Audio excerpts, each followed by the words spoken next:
Soy Elías López, jesuita, y hoy les voy a hablar de la sinodalidad en medio del conflicto. Cómo podemos dar el siguiente paso posible en la distribución del poder en la Iglesia. De algún modo, cuando hablamos de conflictos, pues la verdad es que nos da un pellizco en el estómago y no nos gusta hablar de conflictos, pero la teoría de conflictos últimamente se ha desarrollado en la línea de la transformación del conflicto, viendo el conflicto como una oportunidad de crecimiento, de cambio, de mejora continua. El conflicto puede ser funcional o disfuncional.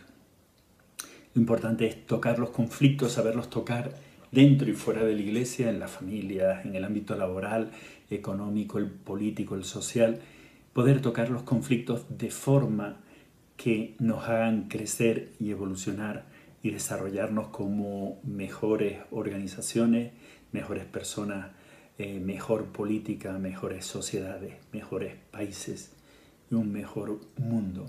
Cómo abordar el conflicto de forma funcional. También hablamos de tensiones, cuando no queremos hablar de conflictos porque nos parece que el conflicto es una palabra como muy dura. Bueno, pues usamos la palabra tensión y parece que el conflicto no es tan conflicto, sino que es más suave. Pero el problema viene a ser el mismo. ¿Cómo habitar la tensión para transformarla? Porque en vez de habitar, si la evitamos, no se transforma, no usamos la tensión como una oportunidad, igual que el conflicto, como una oportunidad para la mejora continua, para el cambio, para el siguiente paso posible, al cual, en el caso de la Iglesia, el Espíritu nos mueve, la moción espiritual del discernimiento de la voluntad de Dios para la Iglesia. No tenemos que tener miedo al conflicto. ¿Por qué?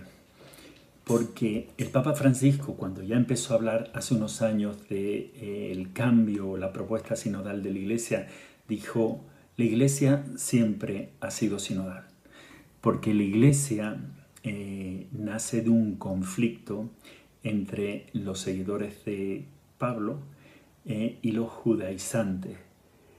No se entendían y tienen que tener el primer sínodo, el Concilio de Jerusalén, donde intentan discernir la voluntad de Dios, qué es lo esencial en el seguimiento de Jesús, porque había una diferencia en el entendimiento de qué era eso esencial, y pues vieron que al final pudieron tomar una decisión juntos, elegir una salida a aquel conflicto, a aquella percepción de incompatibilidad. Todo conflicto es una percepción de una incompatibilidad, al menos por una de las partes.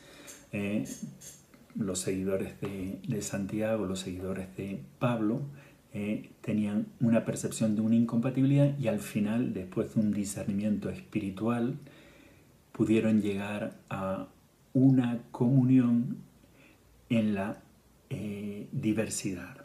La comunión siempre implica una diversidad y al tiempo la unidad en la diversidad.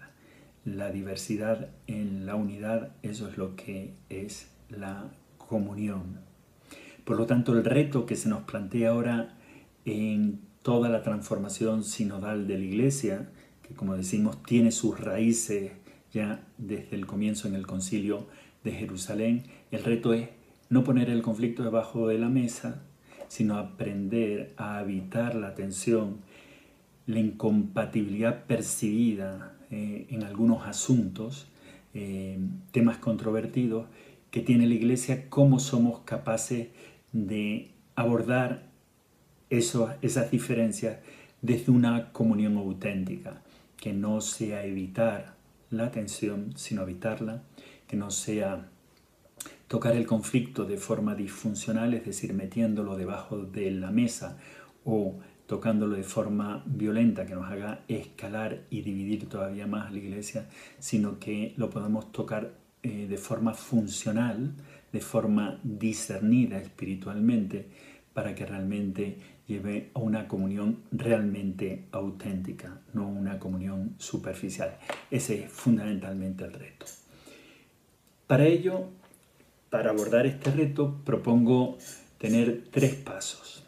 Vamos a hablar de la propuesta de liderazgo y discernimiento sinodal. Por lo tanto, los 3 pasos son cada uno según qué palabra. Liderazgo, primero, después hablaremos de sinodalidad y después de discernimiento. Y esto llamaremos liderazgo y discernimiento sinodal. Esa es nuestra propuesta.